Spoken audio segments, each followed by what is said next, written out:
Desperate for justice 20 years after her brother was killed in a hit and run. Ivan Sears was struck and killed in February of 2004 while walking home from work. His killer remains unknown. Sears' sister, Cheryl Kelly, says she will not give up in her pursuit for justice. News 10's Ben Verbanek joins us now live in the studio with more information. Ben? Patrice Rondrell, as this case grows colder, Cheryl Kelly's passion for justice is just as hot as ever. She has spent the last 20 years poring over every detail of the case, even going as far as to enroll in crime scene investigation classes. Kelly tells me she has no plans of slowing down. Ivan Sears had just finished up his shift at a West Terre Haute bar and was walking home alone on February 29, 2004. His sister Cheryl says she missed a phone call from him asking if he could get a ride home. Instantly, I felt it was my fault because I took him to work that night and I was supposed to pick him up from work, and I went home waiting on him to call me, and I fell asleep. My phone had went dead. Sears was walking along U.S. Highway 40 when a car hit and killed him.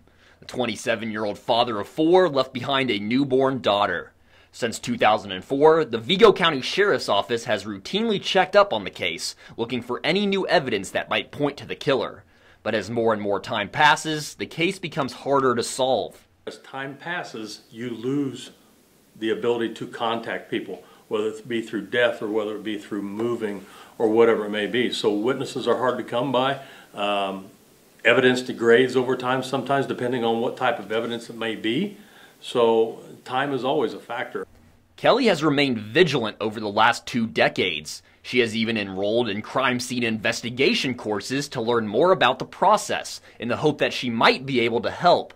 Ultimately, she just wants someone to come forward. Give us closure. I mean, somebody out there knows something. Just please come forward. I mean, maybe you were little, maybe, maybe you just didn't want to get involved, but please just come forward so that way the family has closure.